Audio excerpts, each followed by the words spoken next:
Indoda yephupho, ugwalo olulotshwa nguPhathisani Dube Robert Ngwenya. Isahluko 12.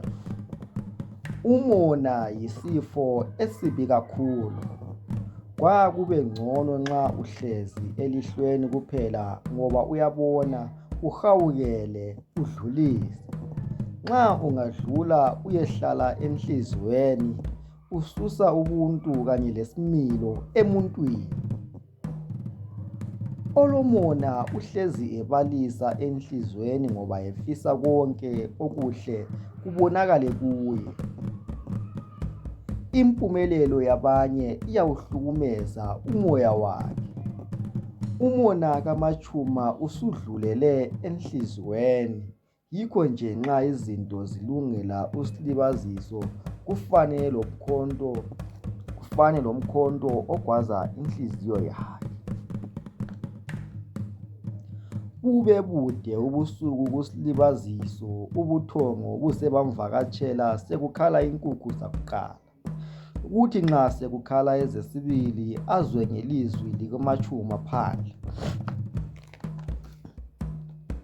Vuka wena bele lendlela, phangisa uvuke khathesi, uyahamba lamhlanje. Ebhaklaza isivalo ngolaka olukhulu sengathi ulwa lazo. Anwabuluke uSilibaziso aphumputhe umntanakhe. uMachuma afuqe isivalo angene esenza isiqiniseko sokuthi uyahamba sibili. uSilibaziso engabe saliphiwa ithutshana lokugeza kanye lokuqoqa impahlanyana zakhe. Nanko uMachuma usemjamele ebambe iqolo ngapha, inhlamba zitshoka ziphuma emlonyeni. Athi ephuma afice uDube loNokhanya bemi phandle sebelungele ukumdudula. Lamhla uyahamba yini? Ngiyasala ngiyithatha indoda ekuhlanyisayo efanele mina vele. Uyini wena Silibaziso umanephu nje ngoNokhanya lo ekloloda? Dube, layela umzukulu wakho kibo phela. Kumele ahambe bayemthela ngenyongo bamenzele isiko. Mhlawumbe ingqondo zingabuya sesikhathele ngaye kuleli khaya. Kutsho uMachuma evala umnyanga weqhiba likaSilibaziso. Bamphelekezele buthathu babo. Asitshitsheni Silibaziso. Uyakusinda yini umntwana? nguDube ehweda phambili elandelwa nguSilibaziso. uMachuma loNokhanya bakhefuzela emuva. Aqhubeke uDube. Engikwaziyo yikuthi kini kusematshini ePlumtree uyihlo kuthiwa nguMahewu Ngwenya. Engikukhumbulayo yikuthi mhla sililanda lonyoko esexotshiwe kwathiwa sehle esilindweni okuthiwa kusematsheni. Sathi sisuka lapho sehla saqonda entshonalanga, sachapha umfula omkhulu sesikhuphukela emizini. Angisakhumbuli ukuthi sadlula emingaki ngaphambi kokuthi sifike ngakini. Uzahamba ubuza lawe, umuntu olomlomo kalahleki. Awu baba, usumlayele wezwa lo muntu, uzalahleka ngoba elekhanda eliqinileyo. Asazi kumbe bazamamukela na, kodwa asimcaba ovutshelwe mina lo. Bengakuphika khonale ungathalazi emuva, uyezwa, uyikhangele uyigcine lindawo, kutsho uMachuma. Bafice esilindweni samabhasi kulabantu abambalwa belindele ibhasi bothe umlilo. Kungemzuzu mingaki izwakale ngomdumo ibhasi, abasemlilweni basukume bathi hlasi izikhwama zabo basondele emgwaqweni. Itheleke ifike ibagile. uMachuma acele uconductor ukuthi nxa bengafika koBulawayo abonise uSilibaziso amabhasi aya ePlumtree. Ihwabhe ibhasi iqhobe ukhekhe idundubala isiya koBulawayo. Uconductor athi jeqe kuSilibaziso abone sehlisa izinyembezi. usizi lubhalwe emehlweni. Bayifulathele kanjalo inkayi oSlibaziso nomntanakhe. Inhliziyo yakhe iyopha. Yebo, ubehlezi phezu kwamalahle avuthayo, kodwa bese kulethemba lempilo engcono ngemva kokuhlangana loDumane. Pho-ke abalomona sebephinde babona konke lokho. Uzamthatha kanjani noDumane ngoba uzabukeka njengomuntu ongathembakalanga? Uzathini uNozipho esehambe ngasamvayelisanga? Baze benza isihluku omalumakhe kodwa bazabonwa uNkulunkulu wabo. Umango wokusuka eNkayi usiyafika koBulawayo mude kakhulu. Kuphinde futhi lemigwaqo yakhona isikhukhuzekile. Kwezinye indawo ibhasi kumele umshayeli ayincenge. Lithi lisithi mukuthu ihola leshumi ekuseni bengena koBulawayo. Isiyaluyalu abantu bayaxokozela besiyale lale bedinga okungabaphilisa.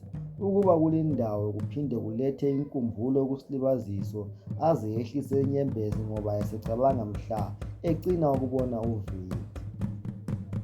Hawu dadewethu, ulokhu ukhala khathesi. Angazi ukuhamba kanjani empilweni yakho, kodwa noma yini okukhathazayo ungalilahli ithemba. Asikho isimo esingedlulile. Kukhuluma uKhondakitha ngezwi eliphansi eceleni kukaSlibaziso. Anqekuze ikhanda uSlibaziso. Ibhasi ithi nsi esilindweni zamabhasi, uthi mu umsindo.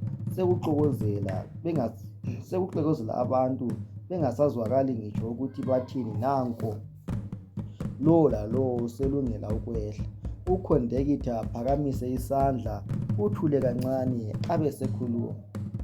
Siyabonga badala, lube luhle uhambo lwethu. Sicela oyedwa asibongele kuSomandla. Kube njalo-ke sithandaze esinye isalukazi esilobuso obumachwabhachwabha okolusu. Aphinde futhi uKhondakitha. Ababuyela kusasa asihlanganeni njalo kuyona ibhasi. Lihambe kuhle bakithi, uNkulunkulu alenzele kahle. Kuvulwe umnyango balothuke abantu lo lalowo esiya lapho azikhona. Abathengisayo labo baphithizele kube yibumayemaye ngale nanko kulabogubuzela abahlule abantu izinto zabo. uSlibaziso sekufanele axhume eya ePlumtree lapho angazi khona. uKhondakitha abe lomuntu lomusa amhambise emabhasini ayakhona. Bengakafiki uKhondakitha azazise ukuthi unguKhululani Sibanda. Ngokukhululeka kwakhe aphethe ethengele uHophu amabhanana komunye umama, aqhubele uSlibaziso emoyizela edlalisa isandla sikaHophu. Umzukulu wami uzahamba esidla. Kuhlekelele lakho okukhekhe. Ngenhlanhla enkulu bayifice isikhona eya ePlumtree. uKhululani acele uKhondakitha waleyo bhasi ukuthi basize uSlibaziso ngoba akayazi indawo. Avalelise uKhululani amfisele okuhle. Laye uSlibaziso abonge ngobuntu abubonisileyo. Achayelwe itikiti ahlale esihlalweni ebhasini. Uya ngaphi kwendawo ePlumtree mama? Kubuza uKhondakitha edlalisa umntwana. Ngiya eMajinge mnewethu, kodwa angiyazi kahle indawo engiya kuyo, uphendula uSlibaziso ebobotheka. Khululeka, kangeke uze ulahleke. Kuthiwa wehla esilindweni sakobani? Anwaye ikhanda agagase uSlibaziso. Nanko uselilibele ibizo lesilindweni. Khonokho nje alikhumbule. Kuthiwa kusematsheni. Kuthiwe ngehle khona lapho bese ngibuza kuMahewongo. Hayi, kulungile mna wami, imizi yona angiyazi, kodwa siza kwehlisela khona. Kumkhulule lokho uSlibaziso. Ngempela basekhona abantu abaziyo ukukhuluma kuhle labantu, hatshi omalumakhe abazi uhalado kuphela. Isuke idladlazele ibhasi, amajaha ayiphelekezele ngemvoxoxo okokutshotshozela. Ihwabhe isiyawela uCameron. Ibongolele ilanda iNkulumane Complex njengoba ibingagcwalanga. Ifike ime bangene abanye. Uxokozele abathengisa izithelo, wena khabichi, wena makiloko, lokunye nje. Uzwe sekuthiwa ps. Ake sibone lapha badala. Thenga nansi isibane bafike bafike bakubabaze esigabeni sakini. Kugade elinye inina lifike lihlale eceleni kwaSilibaziso. Kuthi kuchaya ihola le-12 isuke ibhasi, uSilibaziso ugade ebhoda ehlangothini lwaseSolusi iyeqhamuka iseNtunungwe, ibhode eChangwa idlule ichiya abakondiweni ekhansili, ibisikhangela eNgwane idlule eMatshinge siqonda kuboNtoli laboHuwa.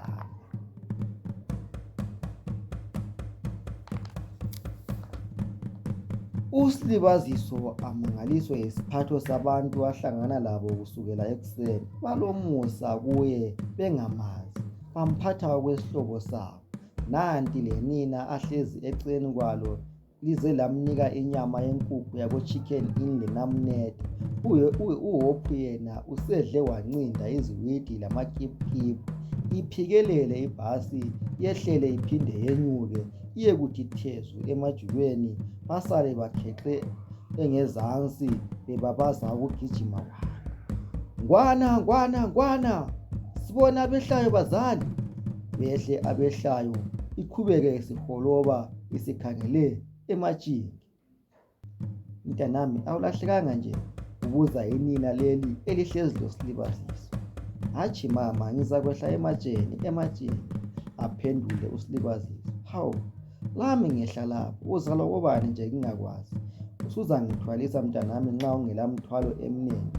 Avume uSilibaziso kodwa engatsho ukuthi uzalwa kobani. Kucace ukuthi akazi lapho ayakhona, njengoba elomntwana lumama azitshele ukuthi mhlawumbe uyadinga uyise womntwana. Ngemva kwemzuzu ukhondakithi amemezele ngelizwi eliphezulu, qede alandele ngokhwelo oludabula amayezi. Sibone abasala ematsheni badala. Mama, abasala ematsheni kanana. Mama, kumele wehle lawe njengoba uthe awuyazi indawo. Olempahla phezulu akhulume bazali. Ayiqobotshe umtshayeli. Asehle ke mntanami, ngizakuphelekezela lapho ayakhona, usitsho inina elihlezi loSilibaziso. Basale ibhasi iqhubeke ngohambo layo. Mama, iqiniso ukuthi engiyakhona ngikwazi, kodwa ngasuka lo mama lapha eMatshinge ngisasemncane kakhulu ngemva kokubhubha kukababa. Engikukhumbulayo ukuthi umama waxotshwa njengenja, kwathiwa nguye owabulala ubaba. Ekufikeni kwethu eNkayi komalume, umama wafika wagula, kwamkhulela ke ukugula wabhubha, wangichiya ngimncane kakhulu. uSilibaziso athi ngokulandisa indaba yakhe kuthi qhwi enineni. Zindaba kuphela ezingahlanganiyo, phela lo umntana omnewabo ongasekho emhlabeni. Wena mntwana, nangu baba, akuphinde njalo. Uthi wahamba eNkayi usasemncane, awungitshele ukuthi unyoko ngubani? Umama nguNtombi futhi du. Zehle inyembezi enineni leli aze amangale uSilibaziso. Sekutheni futhi? Nango bebexoxa kuhle. Mina-ke ngingusonene ngwenu, uyihlo ngumnewethu, igazi lami. Ngesikhathi unyoko exotshwa lapha ngangingekho, ngangisasebenzela emakhiweni koBulawayo ngisaqinile. Ngezwa ngelikabathi kuthiwa bamfaka indlela, kungenani ususekhaya. Bakhale bobabili kuze kufike omakhelwane balandiselwe konke. Bamangale baze bakhuze imhlolo engapheliyo. Abanengi babekhona basayikhumbula indaba kaNtombi futhi. Bethi nxa sebevayelisile omakhelwane aqale ukuchaza ngokuthi kuyini okumenze waze wafika lapho. Kunzima babakazi. Ngiyamangala kakhulu ukuthi likhona liyaphila. Bengiphakathi kwamalangabi omlilo. Inyembezi lezi ozibonayo wena azisangethusi ngitsho. Yizo esezingumngane wami. Usonene amsondeze eduze kwakhe amandla. mzukwana ngizayanyathela emzini kaDube, uzayifunda ivaliwe ukuthi kositshela akuhlalele. Ethuke uSilibaziso ngoba yena kafuni kuzwa lutho ngokwakoDube. Ufuna ukuyababona ababakazi? Abuze uSilibaziso. Hatshi, angiyi kubabona, kodwa ngizatshiya ngibafundise isifundo ukuthi egazini lakoNgwenya akuhlalele. uSoneni ulomntwana oyedwa uMiriam, indodakazi yakhe ezinze phetsheya kwamazwe. Yabusiswa ngabantwana ababili, uLwanele loLwandile, abathola esaseCottage. Yibo abahlala loSoneni. Kwathi ngokubhubha kukaMahewu umuzi wahle waba lunxiwa. uSoneni ufike esewuvusa esethethe umhlalaphansi. Namhlanje uzwa imfudumalo uSilibaziso, useqala ukuzibona ukuthi ungumuntu laye. Uzethesa icala lokuthi kungani engabalekanga kudala esigogweni koDube eNkayi weza kubo. Iphele du inyanga, uSilibaziso uphakathi komhlane lembeleko. uMiriam wonela ukuthi aye emazweni wancedisa unina bakha indlu koBulawayo. Ukhululekile uSilibaziso koyisekazi, kambe udlani ebabayo ngaphandle kwebilebile azifakela lona lakho nxa ethanda. Ngenyanga eyodwa nje usezimukile, ungala lokuthi ulomntwana. Impilo imnandi. Kwezothando uthe kasafuni kuza. Uthando lwakhe uthi uzalupha umntanakhe uHophu kuphela, hatshi indoda. Isahluko 12 sethu siphelela lapha. Nanso impilo. Ukwenza kukaNkulunkulu kuyisimangaliso kakhulu. Aluba uSilibaziso wayesazi, wayezasuka komalumakhe kudala ebuye ngakibo. Kodwa pho njengoba unina lakho ePlumtree wayexotshwe njengenja, wayezathini uSilibaziso? Impilo uhambo yimpilo. Asambeni lalo ugwalo sibone ukuthi lusiphatheleni ekugcineni. Isahluko 13 siyalandela phakathi kogwalo esiliphiwa uPatson Dube loBetty Ngwenya.